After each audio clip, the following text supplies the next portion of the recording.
Hanna, it's nice to see you today in person. Thank you for this interview for the Geopost. Can you tell us a little bit about how this situation now, about disinformation and propaganda in Belarus? Sometimes it's more sophisticated than Russian propaganda. Yes, indeed. I think what is dangerous is first that the Belarusian propaganda, the pro-regime propaganda, is not only about pro-Lukashenko narratives and positions. They are also now copycatting, taking Russian narratives, Russian sort of reports, and they present it as the only view, right? So this is not only about Lukashenko, this is also became pro-Russian. So we usually say that we lost sovereignty in information sphere by that. And because many media outlets, many websites, thousands of them have been either banned or labeled as extremist, it became dangerous for people to get information from independent sources. It's not only about censorship or VPNs or being not able to get to website. It's because it's also about people being punished, being prosecuted for reading, sharing, liking content. So it became practically impossible to spread information inside the country, and you have to use all these kind of hidden messages or other tools, other ways how to spread independent information. So pro-Russian, pro-regime propaganda exists and is kind of more difficult to spread independent information inside Belarus. Yes, exactly. So first there is the issue of trust. We are in exile, and why do people inside Belarus should listen to us? That's a question, and we keep finding an answer to that. You have to stay relevant for those inside the country. You have to build this trust. You have to report on the issues that are important to them from their perspective, not from our perspective in exile. Of course, you have to fact check, you have to verify, you have to conduct investigations in exile. You cannot really call and speak to people because it's either dangerous for your sources or witnesses, or they would simply refuse to talk to you. If we talk about businessmen or people from the government, it is dangerous for people inside Belarus to talk to me, not to mention others.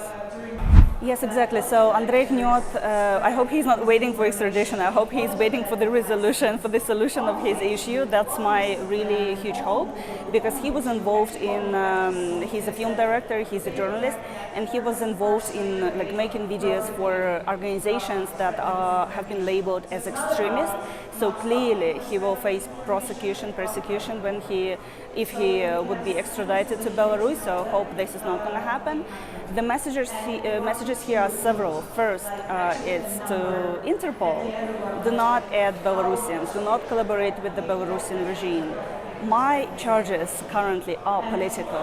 I am being actually on trial right now as we speak, and I'm awaiting the verdict, the sentence. We thought that the verdict would be out last Friday when the court had another meeting, but it wasn't out yet, so maybe it hasn't been published yet. I don't really know what's happening in Minsk. I'm on trial, but I don't really know the details. I don't know what's happening there. It's kind of funny. But my case is clearly political, right? I'm being accused of an attempt to seize power, to harming national security, of being a member of extremist organization, and inciting hatred.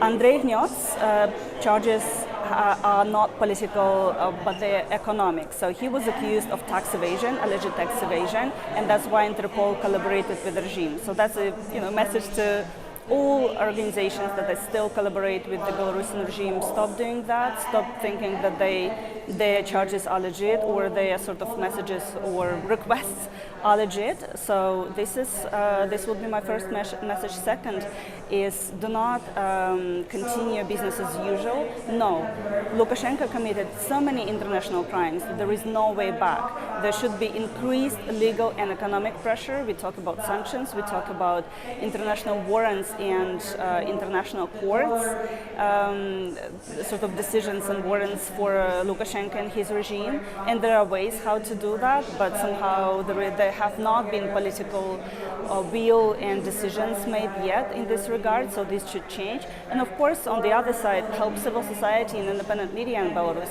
They've proved their effectiveness.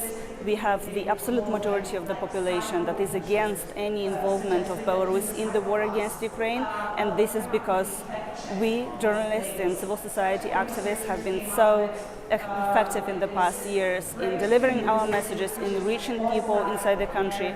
I'm not very optimistic in the long term because propaganda does work and Belarus would not be an exception, sadly.